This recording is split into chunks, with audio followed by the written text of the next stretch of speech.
Bonjour à tous et à toutes. Radio Campus 106.6, c'est l'émission hebdomadaire derrière la vitrine, derrière cette belle vitrine de l'université que je passe donc aujourd'hui au sommaire. Donc on va d'abord commencer par se présenter. Qui est là aujourd'hui? Vas-y, tu te présentes là. Moi c'est Tristan, je suis étudiant. Essaie de parler dans ton micro, Tristan. Donc Tristan, je suis étudiant. Étudiant, donc c'est à Sud, hein, c'est ça. Ouais. Charlotte, Sud étudiante. Et Benoît de la FERCSUP CGT. Claire, SNESUP. Et Moussa, SNESUP également. Donc, au sommaire, donc, dans cette édition, on va vous donner quelques informations, d'abord extra-universitaires, donc en particulier sur la question de la manif qui a eu à Calais sur la question des migrants. Et puis après, on parlera certainement de la grève d'avant-hier, donc dans la fonction publique. Et ensuite, nous aurons quelques appréciations sur cette IDEX, encore ratée. Et puis quelques informations diverses et variées. Peut-être que Claire nous donnera quelques éléments, mais ça, on verra en fonction de sa disponibilité. Donc, commençons tout de suite donc par Calais. Et donc, nos amis étudiants nos camarades des étudiants étaient à la manif de Calais. Sur cette manif qui a eu lieu là-bas, donc il y a eu même des départs en bus d'ici, semblerait-il. Vas-y, à toi. Avec plus ou moins des problèmes pour partir en bus, mais bon, ça c'est dû plutôt à un manque d'organisation de notre part. Enfin voilà, on va passer là-dessus. Ouais, une manif qui, personnellement, pour avoir été, j'avais le sentiment que ça s'était plutôt bien passé. Même si en rentrant, les rares retours qu'on a pu voir dans la presse, c'est une personne qui a sorti son flingue et la statue du général de Gaulle qui a été taguée. Effectivement, on l'a vu taguer, mais on a surtout vu le beau randonnion de CRS qui protège encore le général de Gaulle. Je me demande s'ils sont toujours là-bas d'ailleurs. Sinon, ouais, c'était une manif où il y avait quand même pas mal de personnes et c'était plutôt sympa de voir autant de personnes là-bas pour ça. Donc, on peut rappeler que Calais, en fait, peut-être pour nos auditeurs qui ne connaissent pas tout l'historique, Calais a toujours été, en fait, un endroit. Il y avait un centre, en fait, il y a longtemps. Hein, il y avait un centre là-bas qui permettait d'héberger des migrants. Ce centre a été démantelé par le gouvernement, par Sarkozy lors de sa mandature. Hein, donc ces migrants sont déportés dans ce qu'on appelle maintenant la jungle de Calais. C'est un peu ça. Donc c'est une ville à ciel ouvert en fait dans la jungle, dans cette forêt, et donc qui vivent dans des conditions absolument effroyables en fait, abominables. Donc il y a un certain nombre d'associations, je pense, qui interviennent là-bas. D'après ce que j'avais compris aussi, il y avait pas mal d'associations britanniques. Est-ce que tu peux confirmer? C'était une manif plutôt internationale parce qu'il y avait effectivement des personnalités britanniques, d'autres pays également, il me semble, mais je me souviens plus exactement lesquels. Il me semble qu'il y avait également des personnes qui venaient d'Italie ou quoi pour soutenir. Donc ouais, c'était plutôt un gros rassemblement avec des associations qui venaient un peu de partout. Mais effectivement, il y a des associations qui sont présentes quotidiennement sur le camp de Rome qui viennent d'Angleterre, il me semble. L'idée là, c'était de faire du coup samedi dernier une initiative de solidarité internationale pour montrer que la question des frontières, elle ne concerne pas que notre petit pays à nous et notre machin, et voilà, notre précaré, et qu'on n'est pas meilleur ou moins pire que les autres. Et voilà, du coup, c'était à l'initiative, je crois que d'ailleurs, c'était à l'initiative des associations britanniques, en fait, qui avaient lancé cette initiative, cette idée d'une manif internationale à Calais. Oui, en fait, parce que ce qu'il faut dire aussi à nos auditeurs, c'est que en fait, à Calais, pourquoi ce lieu Calais? Alors on pourrait se dire, pourquoi Calais, pourquoi pas, je sais pas, le Creusot, ou enfin voilà. Pourquoi Calais? Parce qu'en fait, tous les migrants qui vont à Calais, en fait, leur intention, c'est d'émigrer en Angleterre. Ce n'est pas de rester en France. Hein. C'est les migrants qui sont sur Calais. Leur intention première, c'est quand même d'aller sur l'Angleterre. Et donc l'Angleterre, évidemment, vu que la seule manière d'aller en Angleterre, c'est soit par le tunnel, soit par la mer, soit par le Channel. Là. Donc voilà. Donc on se retrouve avec des tas de migrants cantonnés là-bas à Calais. Et donc en fait, la France fait un peu office de garde-frontière, de garde-frontière, c'est ça. Voilà. Comme certains pays en Afrique du Nord font garde-frontière pour l'Europe, voilà. Donc c'est un peu le même principe. Ici, on fait les gardes-frontières pour l'Angleterre à Calais. Voilà. Ouais, pour revenir sur les conditions dont tu parlais sur ce qu'ils appellent la jungle de Calais. Justement, vu qu'ils ont encore besoin de fournitures, de vêtements ou quoi, il y a encore des collectes qui sont organisées en ce moment à Lille. Donc, si vous êtes intéressé, n'hésitez pas, il y a pas mal d'infos qui tournent sur ce genre d'initiative. Et voilà, nous on en avait lancé quelques-unes sur les facs, sur l'île 2 notamment. Je crois que les Ouais. copains ils en avaient lancé une, ça avait bien tourné. Et voilà, du coup c'est toujours quelque chose qu'on peut faire aussi à côté de notre activité syndicale sur l'université. Donc on peut venir à la maison des étudiants ou... Alors on va venir à la grève du 26 Ah non, pour les collectes. Oui, pour les Ah, collègues. pour les collectes, oui, nous on peut transmettre à la maison des étudiants, on peut transmettre, il y a pas de souci, on l'a déjà fait pour d'autres assos et pour d'autres collectifs, donc nous on transmet, il y a pas de souci. Super. D'accord, bon, très bien. Et on va passer à la grève du 26 comme sujet, je sais pas. On peut pas... On va peut-être faire une petite pause, je On pense. fait une petite Allez, pause. petite pause. Oui, Ouais. petite pause musicale. Une fois n'est pas coutume. Qu'est-ce que oui, c'était plus compliqué la semaine dernière pour ceux qui nous suivent. Et donc on va écouter Stacy Kent. Ok.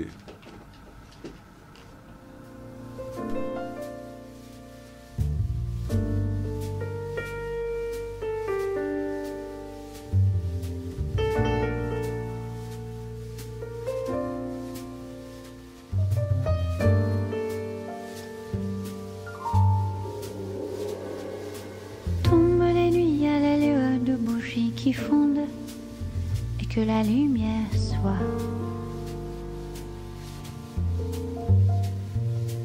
Passent les heures qui s'écoulent à jamais, les secondes et que la lumière soit.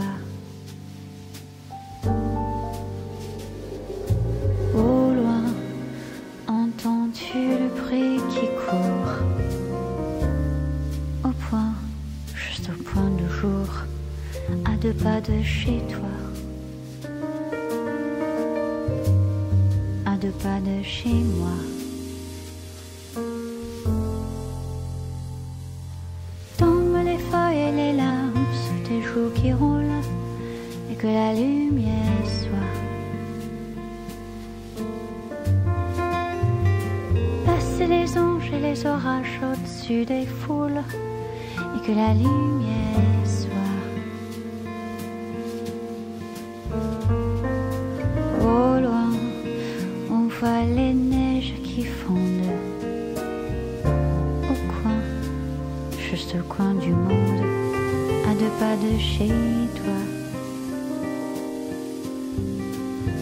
à 2 pas de chez moi. Et que la lumière soit. Comme au premier jour du premier mois de nos corps à corps, et que la lumière soit dans la cité qui n'en finit pas, qu'au vienne l'aurore à 2 pas de chez toi, à 2 pas de chez moi.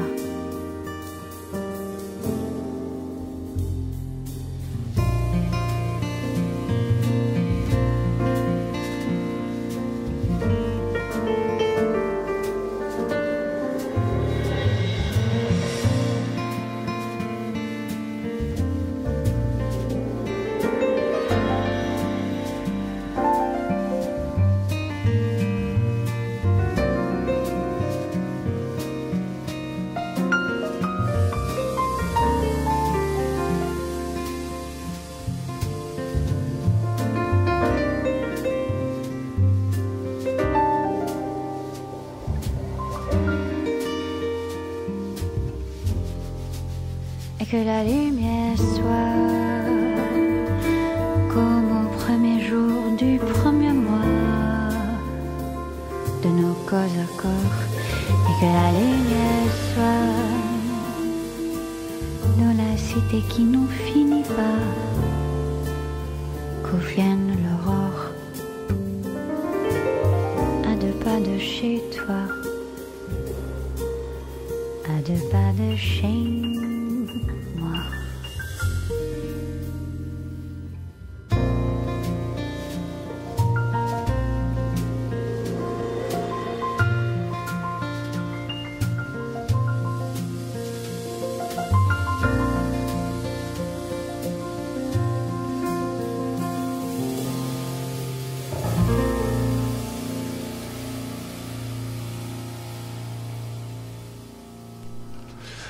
Radio Campus 106.6, c'est toujours derrière la vitrine si vous nous voyez derrière la vitrine, bon, je vois qu'il y a Pierrot, un vieux militant de Radio Campus qui est là, qui nous regarde derrière la vitrine. Donc voilà, donc je voudrais qu'on parle un petit peu en fait de la grève de mardi, hein, enfin de la fonction publique, bon, qui portait essentiellement sur la question sur la question des salaires, parce qu'en fait, globalement, lorsqu'on entend les médias, beaucoup de choses sont basées sur des idées un peu fausses. La première, par exemple, alors je parle des profs, mais je parlerai également aussi des personnels BIATS, parce qu'ils sont évidemment aussi dans la fonction publique ou dans le supérieur, et sont très impliqués également. Souvent, on dit que les profs sont bien payés en France. Voilà. Ça, c'est la phrase typique que toutes les chaînes de télévision portent à l'attention des Français. Globalement, en fait, en général, déjà, rien qu'en France, les enseignants sont à peu près, en moyenne, touchent des salaires, en fait, 35% moins élevés que ceux des agents de la fonction publique avec une qualification équivalente. Ça, c'est une première chose. Deuxièmement, lorsqu'on dit que les profs sont bien payés en France, le SMIC brut, en 2016, est à 1 466 €. Un agrégé, c'est-à-dire quelqu'un qui a un niveau bac plus 5, donc qui a passé le concours, il est à son premier échelon, quand il débute, il est à 1 754 €, c'est-à-dire 1,2 fois le SMIC. Pour un maître de conférence, c'est-à-dire qu'il a un bac plus 8, donc lorsqu'il débute, au premier échelon, il démarre à 2 100 €, soit 1,4 fois le SMIC. Alors, pourquoi donc dans la fonction publique on se bat sur la question des salaires? Parce que depuis un certain nombre d'années, il y a ce qu'on appelle l'indice. Donc l'indice, donc le point d'indice, parce que les fonctionnaires sont payés sur une échelle indiciaire en fait, et en fait cette échelle indiciaire, donc pour le point d'indice vaut une valeur donnée, et c'est en multipliant c'est la valeur du point d'indice par l'échelle dans laquelle vous êtes que vous obtenez le salaire mensuel. Donc, cette valeur du point d'indice, en fait, globalement, si on regarde depuis 1990, le pouvoir d'achat des fonctionnaires, globalement, a diminué de moins 25%. On a perdu moins 25%. Parce que le point d'indice n'est pas indexé sur l'inflation. Voilà, le point d'indice est gelé. Et le gel de ce point d'indice conduit mécaniquement justement à une baisse du pouvoir d'achat, parce que l'inflation est en croissante, forcément. Le point d'indice reste en constant, donc les salaires, chaque année, nous perdons donc du salaire. Donc, si on regarde par exemple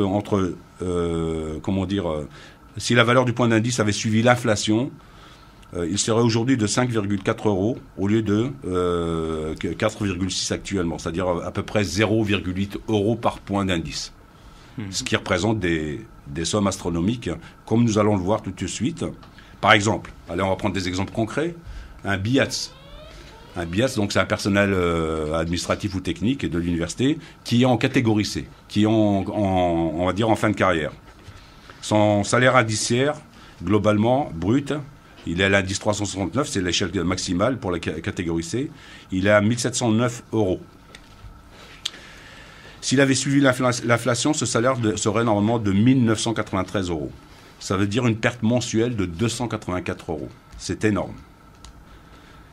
S'il était, par exemple, maintenant, si on prend, par exemple, l'autre volet de versant des catégories, en fait, dans les BIATS, si on prend les catégories A, c'est-à-dire ceux qui ont les catégories plus élevées, sur un indice qui était sur l'indice 658, il est actuellement à 3 047 €.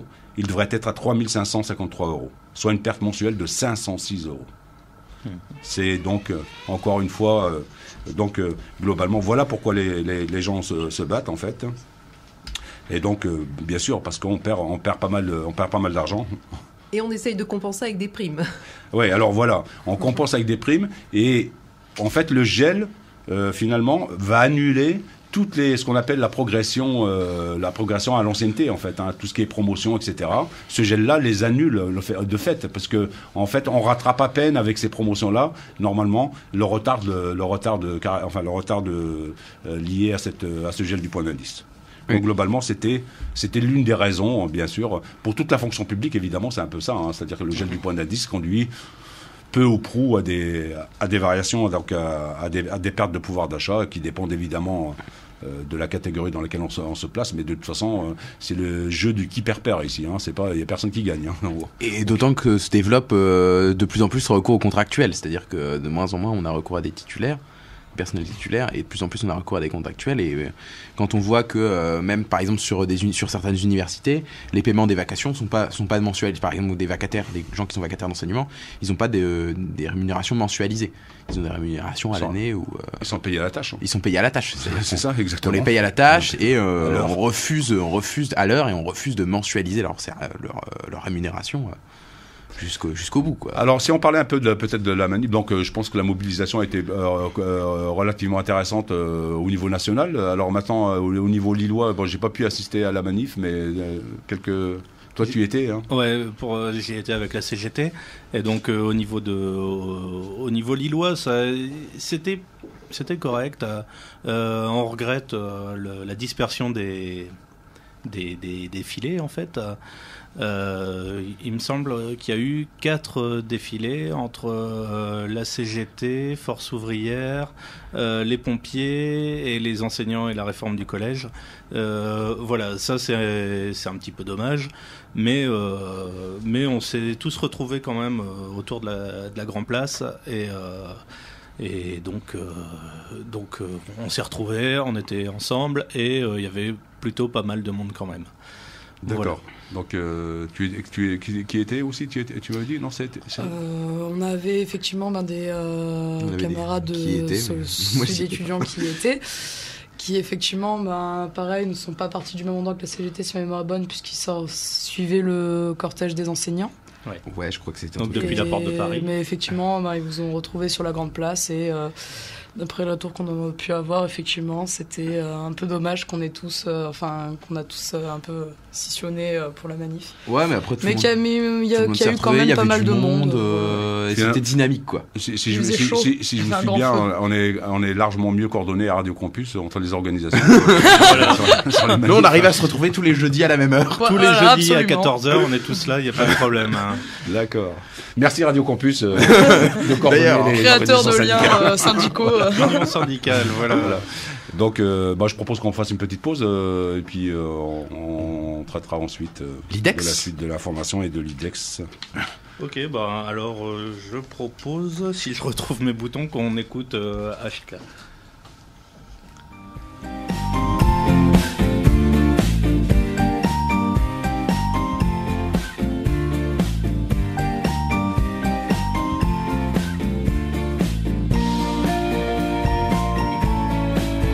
Devant mon poste de télé, je les vois me raconter des salades. Disent que la terre est en danger, disent que notre planète est malade. Ils me font flipper ces écolos, à nous dire qu'on va tous crever. Faudrait qu'on roule tous à vélo, et pourquoi pas voter Beauvais. Moi je préfère rouler en Hummer, manger des sandwichs OGM. Climat fond, 300 à l'heure, total, GPS, GSM. Vu qu'on doit tous y passer, alors allons-y tous en même temps. Faisons pas les choses à moitié, profitons-en. Niquons la planète, niquons la planète, niquons la planète, niquons la planète. I have a dream, j'ai fait un rêve d'une guerre mondiale nucléaire où les enfants d'Adam et Ève s'entretueraient comme des frères.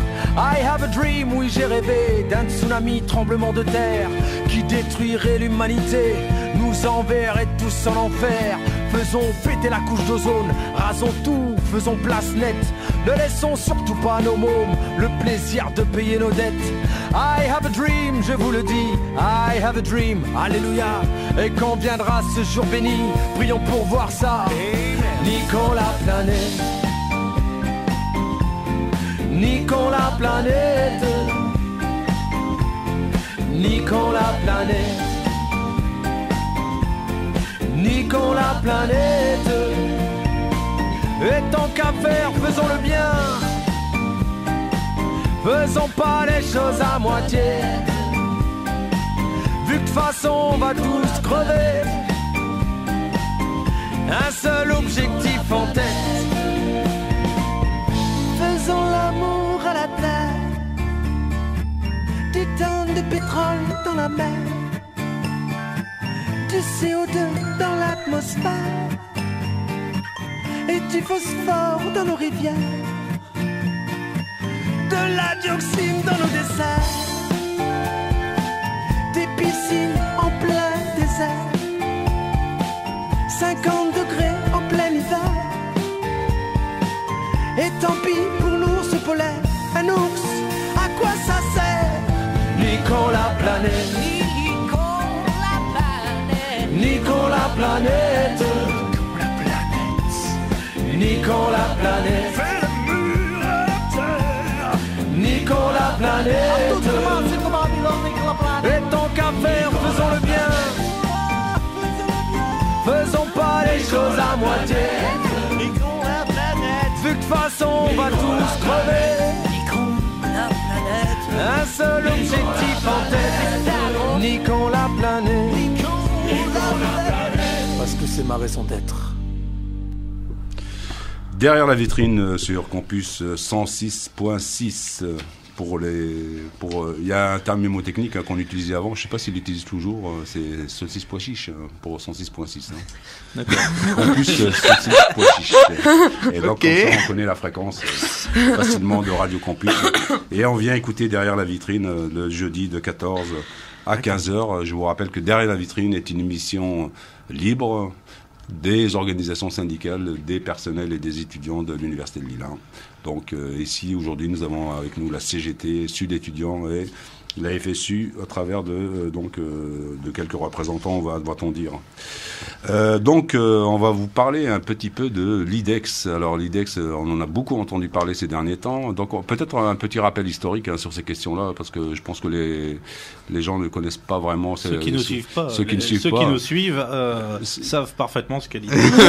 Et s'ils s'en souviennent. Ils en ont bien entendu parler, en tout cas. Ceux qui nous suivent certainement connaissent l'IDEX, mais bon, je veux dire, c'est quand même c'est un jargon d'universitaire, tout ça, encore une fois. IDEX, c'est Initiative d'Excellence. Alors ça, c'est la conséquence finalement de ce qu'on a appelé le processus d'autonomisation. Ça marche Oui, ça marche. D'autonomisation soi-disant, entre guillemets, je mettais ça bien sûr le terme autonomisation entre guillemets, des universités avec les lois LRU et tout ce qui va avec. Et donc globalement, il s'agit en fait, l'État normalement a le devoir évidemment d'assurer l'enseignement supérieur et la recherche, un service d'enseignement et de recherche public, et donc s'assurer de sa qualité. Maintenant, en fait, comme il n'assure plus la qualité sur tout le territoire, il jette un os à ronger à toutes les universités, et puis il leur demande de se jeter dessus. Et puis les plus forts, ils mangent. Les autres, ils crèvent. Voilà, c'est un peu le principe des IDEX. Alors, si on regarde un petit peu comment ça se passe. En fait, l'IDEX, le principe, c'est de dire, pour pouvoir bénéficier d'un IDEX, il faut que vous fassiez des choses. D'accord ? On vous soumet un certain nombre de contraintes, il faut les réaliser. Donc en fait, tout le monde se jette là-dessus, tout le monde réalise ses contraintes. Par exemple ici, le processus simple ici, c'est la fusion des 3 universités par exemple. Fusion des 3 universités, ça veut dire un grand chambardement finalement à l'échelle de la métropole. C'est pas aussi simple que cela. Et donc en fait, on vous demande de faire des choses, mais vous n'êtes pas sûr de gagner, même si vous les faites. Globalement, on vous demande de faire des choses qui sont peut-être un peu destroy, on va dire, et puis derrière, vous n'êtes même pas sûr de gagner. Donc évidemment, après, vous pouvez pas, vous n'avez plus que vos yeux pour pleurer. Ce qui s'est produit ici, c'est un peu ça. C'est-à-dire que globalement, à l'échelle du territoire national, un certain nombre d'universités ont candidaté. Pour rappel, pour l'IDEX, je crois que il y avait 4 universités. Il y avait Grenoble, Paris-Est, Nice. Il y avait Clermont aussi. Et Montpellier. Il y a une petite dizaine de candidats. C'est les e-sites. Il y a deux types. Ah oui, c'est vrai. Faut faire attention, il y a 2 types de. Même Montpellier, ils étaient restés sur un IDEX, je crois. 2 types. Donc il y a le téléphone qui sonne, j'espère que c'est pas quelqu'un qui va nous engueuler. Bon. non, je plaisante. Donc en fait, donc il y a un concours qui est fait. Alors on se demande déjà sincèrement pourquoi. Donc en fait globalement ça veut dire que on met de fait les universités en concurrence. Le principe ici, Alors que normalement, dans le principe du service public d'enseignement supérieur et de la recherche, c'est d'avoir quand même quelque chose qui soit équilibré au niveau national et donc d'avoir des universités publiques qui permettent de qui mettent en place un enseignement de qualité, une recherche de qualité, etc. Maintenant, en fait, c'est la course, c'est-à-dire on crée de la concurrence et donc si on peut faire des crocs en jambes à son voisin, on se gêne pas. Et puis voilà. Donc c'est le principe, c'est vraiment le principe de la concurrence qui est complètement contraire au principe de la, comment on appelle ça, au principe justement de service public en fait, au principe de service public. Et donc dans ces conditions-là, évidemment, c'est facile parce qu'en fait, l'État se décharge de sa responsabilité qui consiste à prendre en charge ce système-là en disant, bah voilà, moi j'ai une enveloppe, alors je mets cette enveloppe-là, et puis voilà, jouez tous maintenant, et puis on va choisir qui va gagner cette enveloppe. Qui voilà est assez excellente pour mériter cette enveloppe. Donc ça veut dire que pendant qu'on donne de l'argent à certains, eh ben, les autres n'en ont pas. C'est ça que ça veut dire surtout. Et donc ça veut dire que là où il n'y en a pas, eh ben, comment voulez-vous que le système s'améliore là où il n'y en a pas? Ça, forcément dans des sens opposés. D'autant que cet argent, il est destiné à des choses précises, il n'est pas destiné au fonctionnement quotidien forcément de l'université. Oui, c'est-à-dire qu'après, derrière tout cela se passe, il y a des projets à l'intérieur.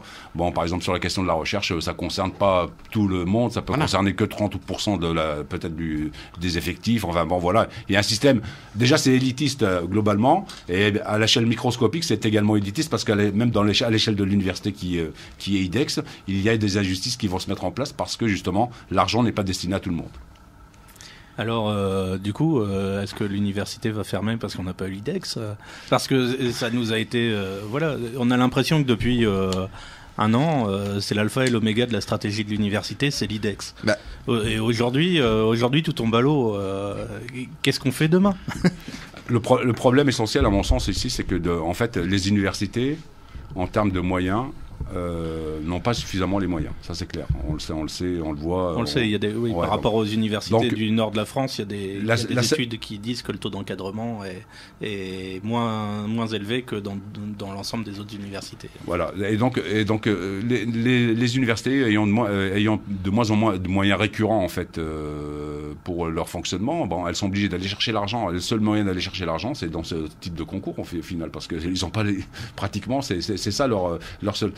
Alors que, finalement, si on avait affaire à des gens raisonnés, on pourrait se dire que, bon, quand même, il y a 80 universités en France, hein, on pourrait quand même mettre en place un rapport de force qui permettrait justement de faire poids et puis de dire, bah écoutez, l'argent, toutes les universités en ont besoin, il faut trouver des solutions et pas simplement pour 2 ou 3 universités d'excellence.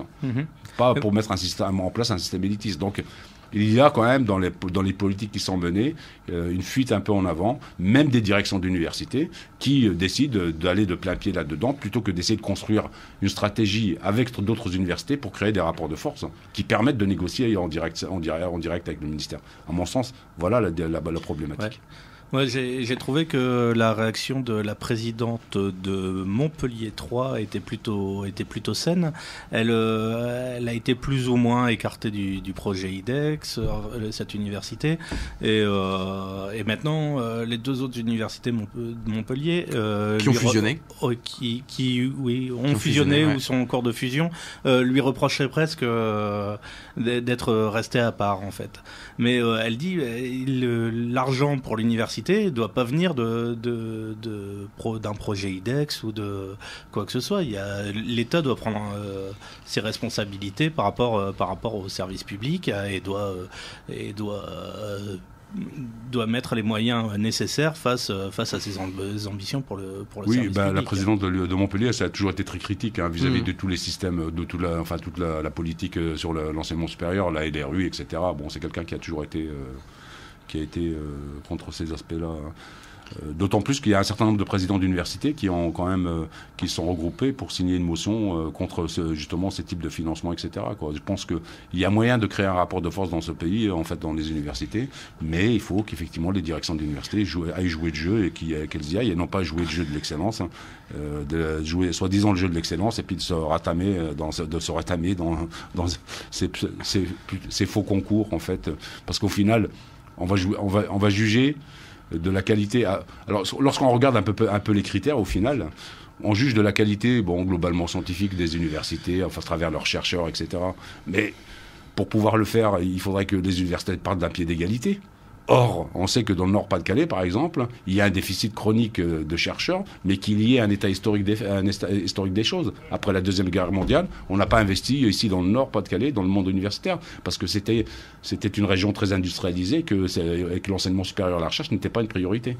Donc c'était une politique, c'est la politique de l'État central qui a fait que le Nord-Pas-de-Calais a accumulé de retard dans ce domaine-là, par exemple. Et on peut aussi rappeler que le prix à payer pour les personnels, entre autres pour l'IDEX, est quand même important. Enfin, pour montrer patte blanche, aujourd'hui, là, on a gelé des postes. Des postes d'enseignants, des postes de BIATS, alors même que le nombre d'inscriptions augmente fortement sur l'université. Il y a ce coût-là pour les personnels et les usagers, et il y a aussi le coût de la fusion. On ne sait pas demain comment sera faite la fusion.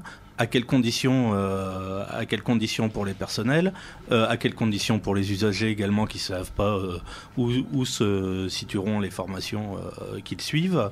Et il n'y a aucune réponse qui est donnée au personnel à ce niveau-là, alors qu'on le demande depuis des mois. La seule réponse qu'on nous a donnée là, parce que donc il y a eu le retour l'échec, donc c'était vendredi, et la seule chose qu'on nous a dit lundi, c'est les universités lilloises fusionneront quand même. Donc il y aura bien une fusion au 1er janvier 2018, etc. Mais sans réponse sur ça, et sans aucune réponse sur les vrais problèmes que tu soulignais, Benoît. C'est-à-dire sur l'échelle de poste, sur l'augmentation du nombre d'inscriptions, etc. C'est-à-dire que on a masqué ces problèmes pour faire patte blanche au moment de l'IDEX. Maintenant qu'on l'a plus, ces problèmes vont toujours être masqués de toute façon, puisque ça arrange tout le monde qu'on les ait oubliés, ou ça arrange bien sûr les présidents d'université de ne pas en parler. Et le seul réflexe finalement qu'ont ces présidents, il y a deux réflexes. Il y a le réflexe de dire peut-être que notre dossier était mauvais, on n'était pas assez loin, on n'était pas assez ambitieux, etc. On n'était pas assez excellent. Qui est un réflexe, on était des trop mauvais élèves. Jusqu'au boutiste, voilà. Non mais c'est ça. Et en parallèle, il y a cette idée de réflexe entre guillemets individualiste, lillois ou régionaliste, de dire mais vous vous rendez compte, il y a aucun IDEX au nord de Paris, les IDEX, c'est l'idée on va sélectionner des pôles universitaires sur lesquels on va injecter de l'argent, et les autres n'auront rien. Mais du coup, mécaniquement, on va créer des déserts. Alors que le désert soit au nord de Paris ou sur la Côte d'Azur, moi personnellement, je sais pas, je suis attaché à ma région, mais bon, ça m'embête de prendre de l'argent aux autres, dans une logique de concours. Et la seule chose que critiquent les présidents d'université, c'est le résultat. Ils disent le résultat est injuste. Non, c'est les règles du concours qui sont injustes. C'est l'idée même qu'il y a un concours pour avoir des moyens qui est injuste. Et ils mènent aucune réflexion là-dessus. Il y a aucune réflexion, et bien entendu qu'il y a aucune réflexion, parce qu'ils ont soutenu jusqu'au bout ce projet, ils vont pas y réfléchir. Mais nous, ça doit nous amener aussi, je pense que ça doit amener personnel et étudiants à réfléchir sur, voilà, on n'a pas eu l'IDEX, pourquoi ? Parce qu'on serait mauvais, on serait des mauvais élèves, non, parce que c'est un concours, et qu'un concours on peut perdre et on peut gagner, et que parier l'avenir d'une université et ses moyens sur un concours, c'est toujours risqué. Et c'est effectivement le moment pour les personnels de demander des comptes, d'autant plus qu'on va le rappeler, on en a parlé la semaine prochaine, mais la semaine dernière. Voilà, retour vers le futur sur Radio Campus. Dans la vitrine voyage. Et donc on en a parlé la semaine dernière, mais le 22 mars, il y aura les élections des conseils. Et donc c'est l'occasion, ces élections, de demander des comptes et de demander n'hésitez surtout pas à voter pour les listes syndicales, vous êtes sûr d'être protégé. De demander les positions des différents candidats, des différentes listes à ce niveau-là. Et effectivement, rappelons-le, la FSU-CGT présentera des listes dans les conseils de l'université. Chez les personnels et Sud étudiants, j'imagine, présentera des listes aussi également chez les étudiants, en espérant que nous ferons le raz-de-marée et que nous allons prendre la direction de cette université. Ouais.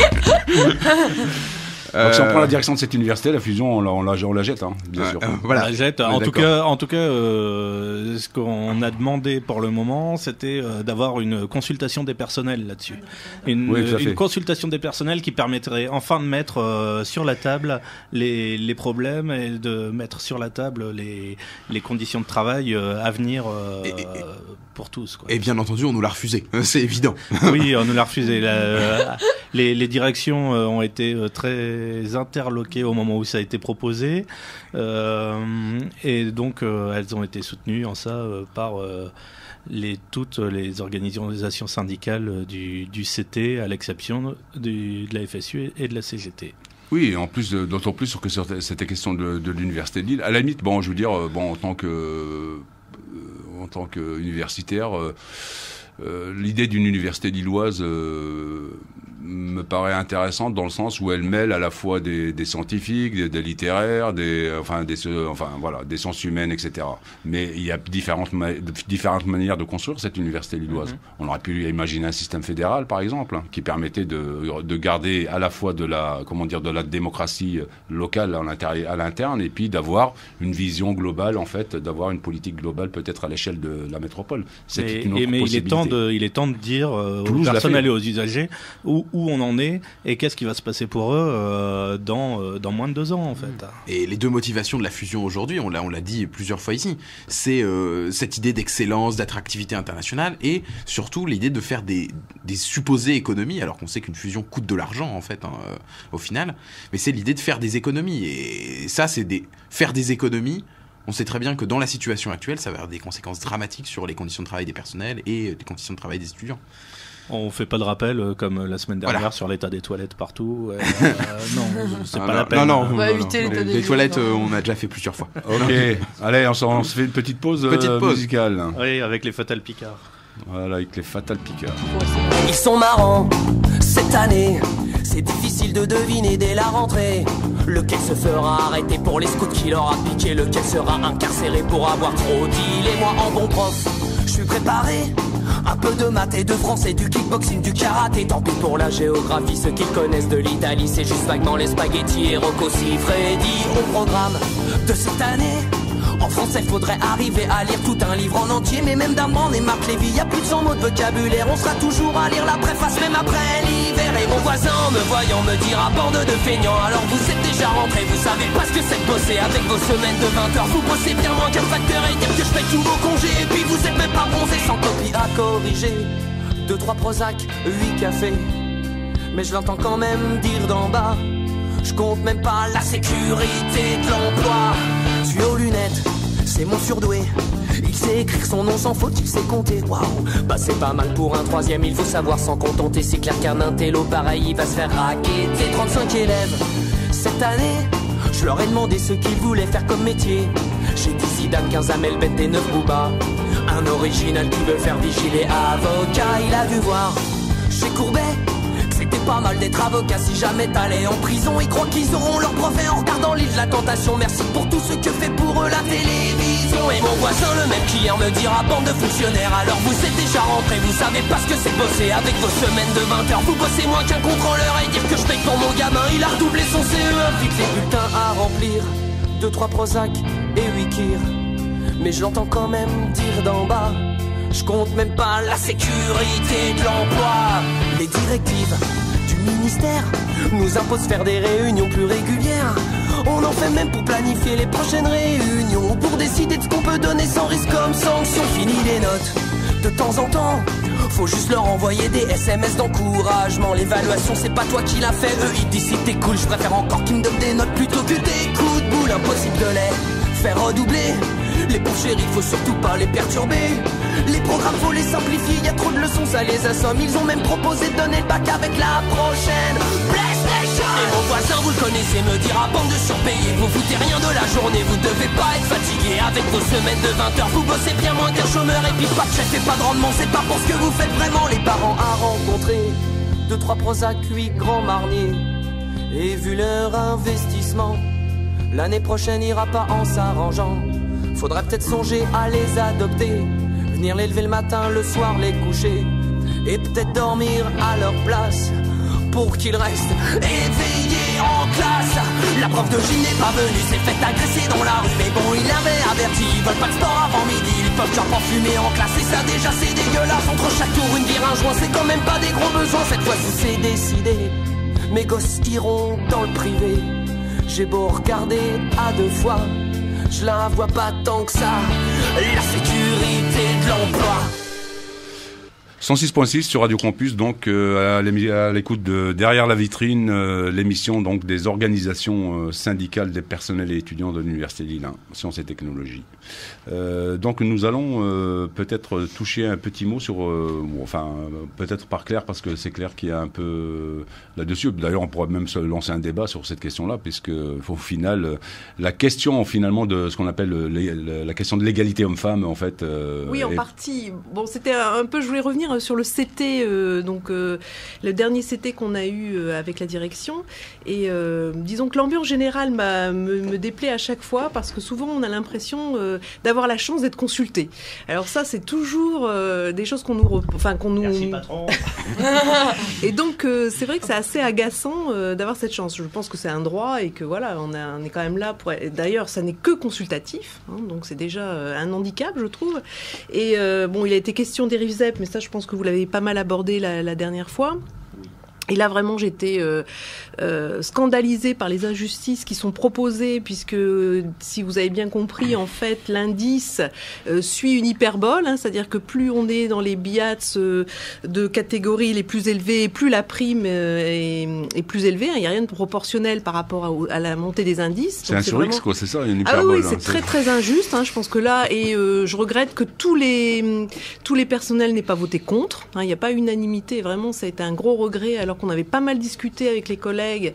Ils étaient scandalisés par l'inégalité que cela pouvait provoquer, mais en fait, voilà, il y a eu pas mal d'abstentions, et là, j'étais vraiment très choquée par leur attitude. Et l'autre point qu'on avait soulevé, et ça, je pense aussi que la direction en était consciente, mais on a discuté aussi du bilan social, hein, de l'université, et ce qui était flagrant, c'est que tous les indicateurs étaient très mauvais pour les femmes, hein, quelles que soient les rémunérations, quelles que soient les qualifications, quelles que soient les progressions de carrière, tous les indicateurs étaient mauvais. Mais ça, ils ne nous l'ont pas dit, hein, il a fallu quand même mettre le doigt dessus, et ça, c'était assez flagrant. Bon, j'ai pas tous les chiffres en tête, hein, mais tous les indicateurs étaient mauvais à ce sujet-là. Et ces indicateurs-là, justement, c'est comparativement, par exemple, à l'année dernière, ou comment il y a une évolution? Oui, parce que souvent on avait des données sur 2-3 ans, en tout cas, et c'était même par rapport au nombre. J'ai vaguement en tête, par exemple, le nombre de maîtres de conférences, par exemple, femmes et hommes. Alors c'est vrai qu'au départ il y a déjà un différentiel, hein, mais quand tu regardes en fait après les promotions, c'est multiplié par 5 ou 6. C'est-à-dire si tu as un différentiel de fois 1,2 hein, entre, il y a plus d'hommes que de femmes, ouais. Mais après pour les promotions profs, de toute façon tu multiplies par 5 voire 10 quelquefois pour les hors-classes, enfin, donc de toute façon la progression n'est pas la même, c'est sûr, pour les hommes ou pour les femmes, mais c'est valable pour les BIATS, c'est valable pour l'ensemble des catégories, hein. D'accord. Oui, pour les BIATS en fait c'est un peu, voilà, en catégorie C on a une majorité de femmes, en catégorie B il y a une légère majorité de femmes, et en catégorie A, il y a une majorité d'hommes, en fait. Ouais, ça, le taux de femmes se réduit en fonction qu'on monte dans l'échelle. Ben forcément, ça c'est. Voilà. C'est connu. Non, forcément, c'est connu, ça. Je veux dire, malheureusement, ça fait partie de. C'est pas un bon bilan, quoi. Ah non, c'est un. non, c'est carrément désastreux. Et je suis persuadé que si on faisait le même bilan genré sur les étudiants, on arriverait à la même conclusion quand on passe de la L1 au master, enfin de la L1 à la L3, puis de M1, M2, et mais ensuite quand on rentre au doctorat, et ça a été fait alors c'est pas fait tous les ans, non, mais ça a déjà été fait, effectivement, ça fonctionne pareil. Et ça fonctionne exactement pareil, et même dans des filières qui sont supposées très féminisées en L1, on voit peu à peu le taux de féminisation baisser énormément au fur et à mesure que même dans des filières qui sont pas forcément qui sont supposées présentées comme plus égalitaires, et ben en fait le plafond de verre est voire parfois même beaucoup plus puissant en fait. Et donc sur cette question-là, à Lille 1, enfin bon, il y a quand même quelque chose qui avait été mis en place. C'est au moins il y avait un chargé de mission qui était chargé de regarder ces questions-là. A priori, ça n'a pas été à l'ordre du jour. Hein, de toute façon, c'est une constatation. D'accord. Mais a priori, pour le moment, il n'y a pas de dispositif particulier. En tout cas, il n'est pas proposé quoi que ce soit, puisque là, on était surtout dans l'IDEX et la fusion. Enfin voilà, les RIVZEP et. Non, mais ce que je veux dire par là, en fait, c'est que avant, jusqu'à présent, il y a toujours un chargé de mission qui est chargé de l'égalité, en fait, homme-femme, et qui regardait de très près ces questions-là. Est-ce qu'il y a eu un bilan qui a été fait dans ce sens-là? Parce que a priori, tu me dis, Claire, que c'est vous qui avez mis le doigt dessus, en fait, que ça n'a pas été au moment évoqué. du CT. Oui, au moment du CT, en conclusion. Enfin, on a regardé un petit peu ce qui n'allait pas, et ça faisait partie des choses qui n'allaient pas. Ouais, ce qu'on nous a présenté, en fait, c'est le bilan social de l'université. D'accord. Donc le bilan social, pour ceux qui ne l'ont jamais eu entre les mains, c'est un document de 150 pages peut-être, dans lequel on retrouve les pyramides des âges des personnels, dans lequel on retrouve le nombre d'étudiants, le budget de l'université. Enfin, il y a vraiment tout ce qui touche à l'université. Des informations c'est vraiment très intéressant, ouais, mais là, en l'occurrence, on nous donne ce document en disant, bah voilà, ça s'est passé comme ça en 2014. Il n'y a plus rien à dire en fait, hein. C'est un constat et rien de plus. Normalement, à travers le bilan social, on doit pouvoir justement, après l'analyse, apporter des corrections là où effectivement il y a des points qui sont un peu. Il faudrait, oui. Bon, nous chargerons de regarder ça de près et puis de donner. C'est pour ça que le problème de l'égalité homme-femme a été soulevé par les élus. D'accord. L'administration n'avait aucune solution immédiate à y apporter. Donc la prochaine étape, c'est la présentation du bilan à l'échelle du CA, me semble-t-il, hein, c'est ça? Oui. D'accord. Il faudra peut-être qu'on briefe nos amis, nos camarades du CA pour qu'ils reposent les questions. Mais j'imagine qu'ils doivent être au courant. Et sinon, ils nous écoutent. Hein. Mais ils sont en travail, donc. Mais ils nous écoutent aussi. Je leur fais confiance. Ou ils nous écouteront plus tard. Alors, on fait une petite pause peut-être musicale pour. Avec les vents passent. Les vents passent.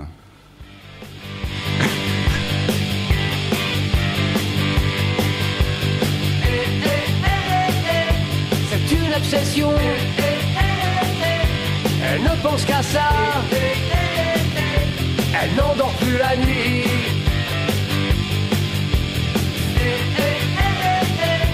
Elle me gâche la vie. J'en ai plus qu'assez. C'est une vraie maladie. Rien ne lui fera changer d'avis. Je ne sais pas ce qui lui a pris, car la seule chose qui lui ferait plaisir, ce serait de voir Chirac en prison. J'attends 2007, c'est mon seul espoir de sortir du brouillard. C'est ma dernière chance, faut que j'ai confiance en la justice française.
Vous êtes toujours à l'écoute de Derrière la vitrine sur Radio Campus 106.6, l'émission intersyndicale, tous les jeudis de 14h à 15h.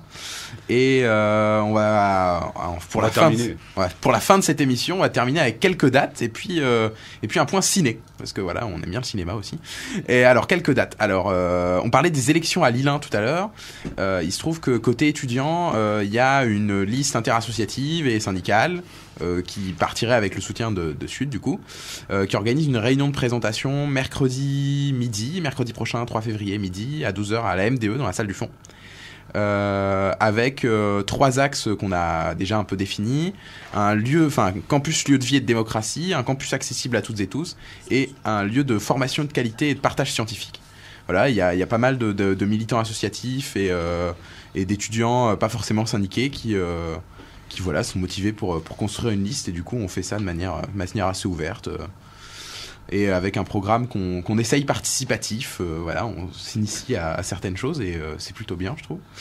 Au niveau des dates, il y a le 30, samedi ici, il y a une manif à la République à 14h contre la déchéance de nationalité et l'état d'urgence, appelée par un large collectif d'organisations au niveau national. C'est un appel national. Ça va être une grosse manif. Voilà, qui est une manif qui est aussi un appel à Paris. Voilà, il y a un appel dans toutes les villes de France. Donc à Lille, c'est 14h République samedi. Et au niveau des dates, je fais une petite pub pour des copains de Lille 3 qui ont des élections du UFR mardi 2 février en langue. Et voilà, juste si les étudiants en langue nous écoutent, voilà, les copains de Sud Lille 3 se présentent aux élections du UFR en langue mardi. Et je crois que j'ai fini pour les dates du calendrier. Du coup on va passer au cinéma. Charlotte. Oui, alors du coup ça sera un rapide petit point cinéma sur un film qui va sortir prochainement, donc le 24 février si ma mémoire est bonne, qui n'aura pas qui ne sera pas primé au César ni aux Oscars. J'en doute, mais qui est quand même un peu intéressant, un peu engagé en tout cas, qui s'appelle Merci Patron, donc qui est fait par le directeur de Fakir, monsieur Ruffin. François Ruffin, voilà. Et du coup, il y avait une avant-première lundi où quelques militants de Sud étudiants y sont allés. Et du coup, je suis un peu là pour en faire le retour parce que c'est un film plutôt intéressant, plutôt drôle des fois également. Même si le début nous a un peu fait peur, parce qu'on s'est demandé mais qu'est-ce qui se passe, c'est qui cette personne là qui dit qu'il va aller renouer le contact avec entre les patrons et les ouvriers qui se sont fait virer parce que leur usine est délocalisée. Donc du coup on s'est un peu demandé ce qui se passait là-dedans. Surtout que le discours du coup d'ouverture du film de la part du patron Fakir au début a été de nous exposer une théorie sur renouer le dialogue social avec la frite. Du coup, on s'est un peu posé des questions, mais vous inquiétez pas, le film est plutôt pas mal, très intéressant sur comment réagir face justement à tout ce qui est délocalisation ou face aux grands PDG. D'après ce qu'en dit François Ruffin, en fait, j'ai reçu un tract venant de sa part qu'il adressait aux syndicats et à la CGT en particulier. Il dit, voilà ce qu'il dit, en fait, il commence son courrier en disant « C'est pas la joie, c'est le bordel dans la gauche et les militants ont le moral miné. » Alors voilà, contre cette morosité, je vous propose une arme, un film. Merci patron. En gros, c'est l'arnaque en version lutte des classes. Voilà. C'est exactement ça, et c'est effectivement très drôle. Une bande de pieds nickelés ch'tis qui a pour de vrai piégé les groupes LVMH et son PDG Bernard Arnault, l'homme le plus riche de France. Donc en fait, c'est quelqu'un François Ruffin, donc c'est lui qui a réalisé ce film. Alors je me demande d'ailleurs, nous globalement, il faudra qu'on regarde, peut-être qu'on s'organise au niveau syndical, si on peut pas venir faire venir ce film à l'université et puis organiser un débat autour de ces questions-là. Mais en tout cas, un débat autour de ça peut être très intéressant parce qu'effectivement, c'est un peu un film où on a l'impression d'être... c'est un peu comme s'il y avait une genre d'affaire en mode résistance, en mode organisation de plans. Ça fait très film d'espion où ils vont essayer de piéger quelqu'un et effectivement ils y arrivent et c'est plutôt assez drôle la manière dont ils le font. Donc je vous conseille d'aller voir si vous avez envie de vous marrer un peu pour lutter contre la morosité. Donc nous vous tiendrons au courant des premières qu'il y aura ici en France. Lorsque le film viendra ici, on ne manquera pas de vous le... D'après l'affiche derrière la vitrine, c'est le 24 février qu'il sort. Il sort, mais est-ce qu'on ne sait pas dans quelle salle? On ne sait pas encore dans quelle salle. À mon avis, il sera au Méliès. Je pense qu'il ira au Méliès ici à Villeneuve-d'Ascq, certainement. Ou Métropole à Lille. Voilà, donc on arrive donc au terme de cette émission, puisque il est exactement 14h et passé de 56 minutes. minutes. On va bientôt pouvoir lancer le générique même. L'émission Derrière la vitrine des organisations syndicales de Lille 1 vous remercie d'avoir été à l'écoute. Et puis donc on va laisser la place à la prochaine émission qui s'intitule Classique sans complexe. Classique sans complexe. Je crois que notre ami est déjà là. Et pour Oui. Ouais, pour rappel, on se retrouve du coup tous les jeudis à 14h et les émissions elles sont disponibles sur le site du Radio Campus et on essaye de les mettre en ligne sur YouTube aussi. Oui, sur le YouTube de Sud étudiant et on essaye de les mettre sur Facebook, tout ça parce que c'est la modernité. Et c'est ça. Dit celui qui n'est pas sur Facebook d'ailleurs pour ma part, mais voilà. Le vieux du Très bien. Donc bonne semaine à tous et restez éveillés, restez à l'écoute. Restez éveillés à la semaine prochaine. À la semaine prochaine, au revoir. Au revoir. Allez, debout là-dedans. C'est quoi ça? Debout là-dedans, bordel. Allez, debout là-dedans. C'est quoi ce bordel? Allez, debout.